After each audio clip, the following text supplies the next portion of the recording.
Olá, boa noite. O ano de 2018 tem um significado muito especial porque a Constituição Federal completa 30 anos de existência. A Constituição de 1988 marcou a redemocratização do Brasil. E nesta reportagem de hoje você vai conhecer um pouco da história de uma jornalista, a Rose Nogueira, que foi presa, uma presa política durante a ditadura militar. Ela fala da emoção de ter noticiado a promulgação de uma Constituição que refletiu os anseios de um povo que clamou pelo fim do autoritarismo e pela volta da democracia.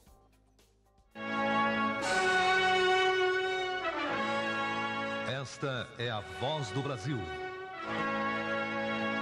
O Brasil tem uma nova Constituição e começa a viver um novo tempo.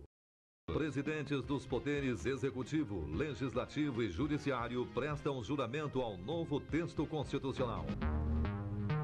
A sessão de promulgação da nova carta durou 2 horas e 10 minutos, com discursos do senador Afonso Arinos, representando os constituintes, e do deputado Ulisses Guimarães.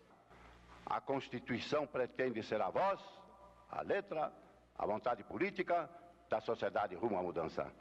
Que a promulgação seja nosso grito. Mudar para vencer. Muda, Brasil!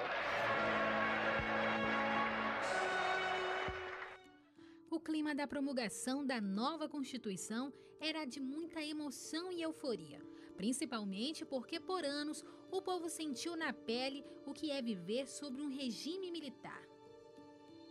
Este é o caso da jornalista Rose Nogueira, que atuou na Editora Abril, TV Cultura e Rede Globo, participando da criação de programas como TV Mulher e Jornal Nacional, mas que durante esta entrevista resumiu sua carreira em poucas palavras. Eu me considero repórter, sempre. Hoje ela contribui para a investigação de crimes que aconteceram na ditadura militar, através da Comissão da Verdade, Memória e Justiça dos Jornalistas. Quando você era interrogada, eles tiravam sua roupa para você sentir desmoralizada, quebra muito. E no meu caso, eu tinha acabado de ter bebê, e eu tinha leite. E o leite escorreu, e o torturador incomodou muito, aí mandaram dar uma injeção para cortar o leite. A jornalista foi presa pelo Esquadrão da Morte e foi acusada de subversão. O termo também era usado para pessoas que se posicionavam contra o regime.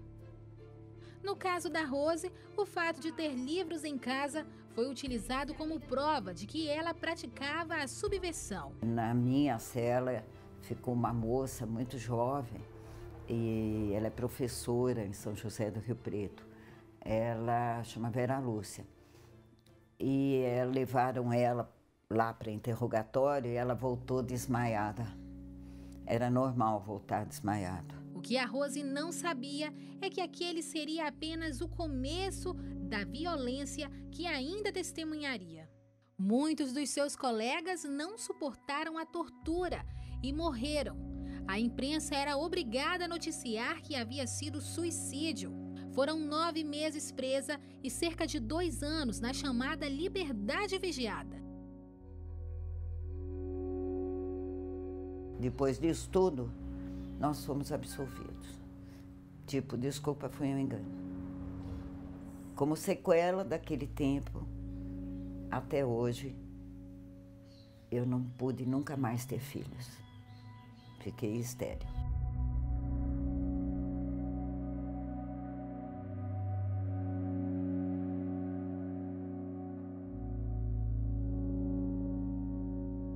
Em 1984, passados 20 anos de ditadura militar, o Brasil inteiro se uniu em torno da campanha pelas eleições diretas para presidente da República. E depois teve a luta de massas, que culminou com Direta Já, quando milhões de pessoas saíram na rua dizendo chega, em 1984. Foi, eu acho que, o maior movimento de massas no Brasil.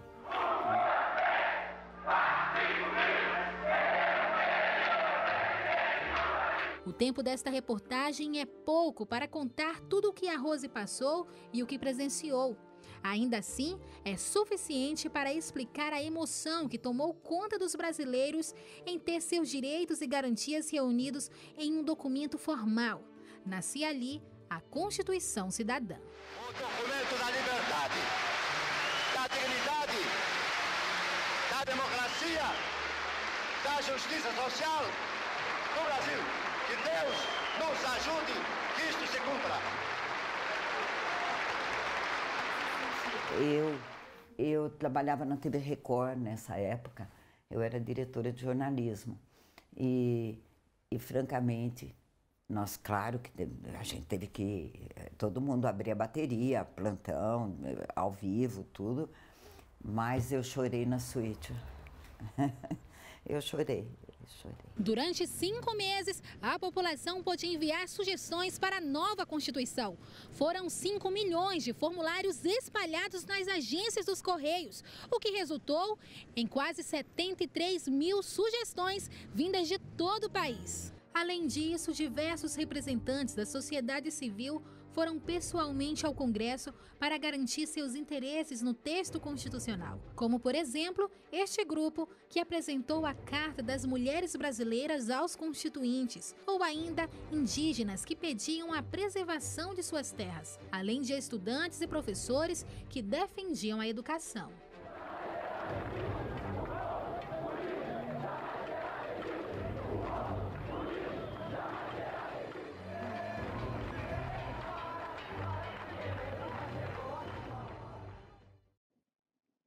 Olha, aqui dentro do estúdio hoje eu recebo Marcos Antônio Formoso. O Marcos é graduado em Ciências Jurídicas, mestre em Biodireito, Ética e Cidadania.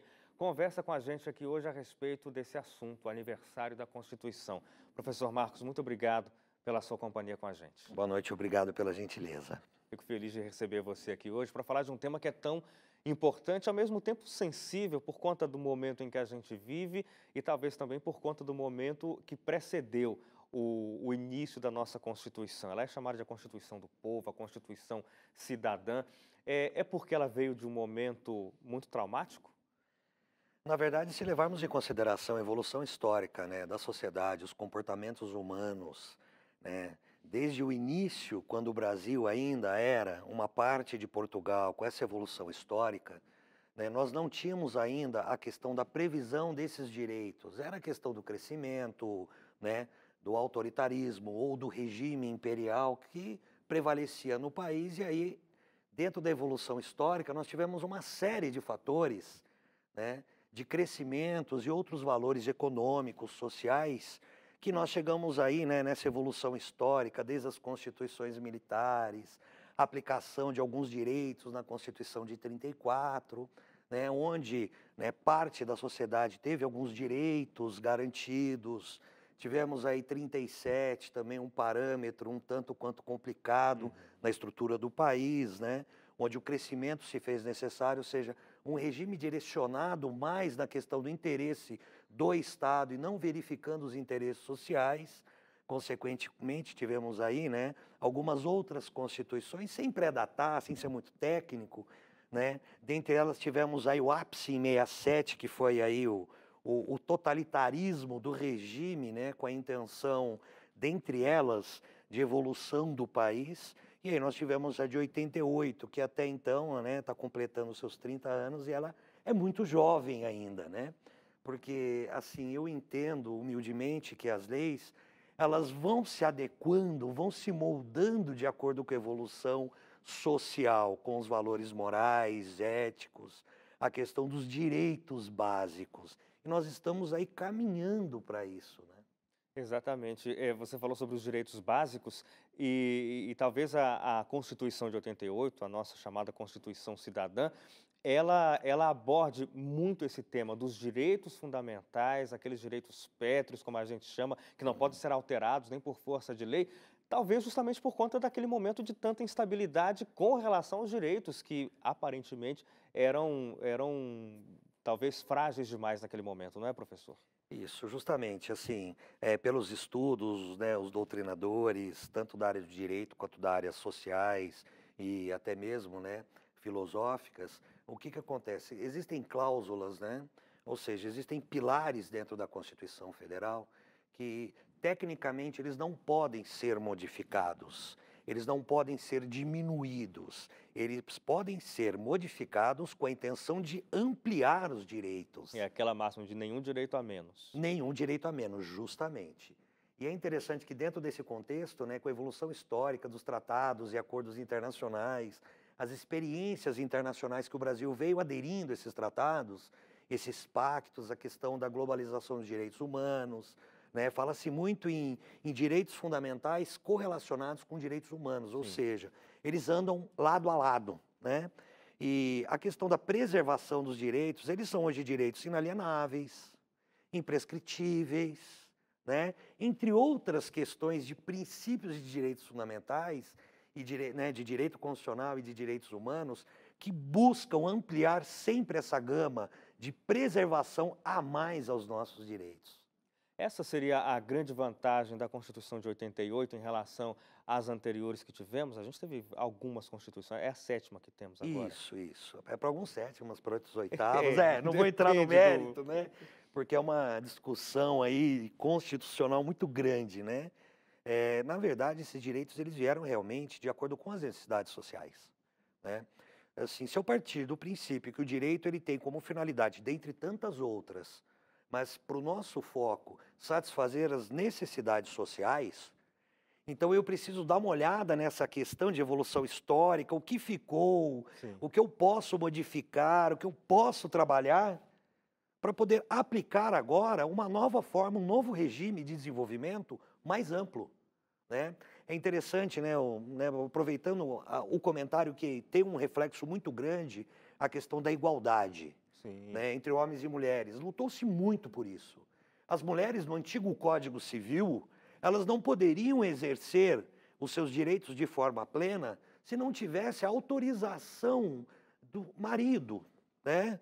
As mulheres elas tinham essa restrição da liberdade, né? E hoje em dia, fazendo uma analogia, hoje, né, nós temos equiparado essa interpretação e aplicação do direito. Eu, né, assim, acompanhando, né, a leitura do IDH, o Índice de Desenvolvimento Humano, junto com a minha esposa, que também é da área, 42% das mulheres recebem menos do que os homens hoje, tendo as mesmas classificações e categorias e conhecimentos profissionais. Então, onde que está essa igualdade? Não é por falta de lei, é por uma questão de costume, ainda que está sendo adaptado. Aí é um costume da sociedade, que também tem que ser mudado de acordo com a legislação para que ambos caminhem juntos, né? Isso. A gente tem que ir para o intervalo, Marcos, mas a coisa rápida, depois do intervalo, Realidade em Pauta volta, e no próximo bloco a gente vai falar um pouco mais sobre a Constituição de 88 e ver a importância dela para o povo brasileiro. Não sai daí que a gente volta já.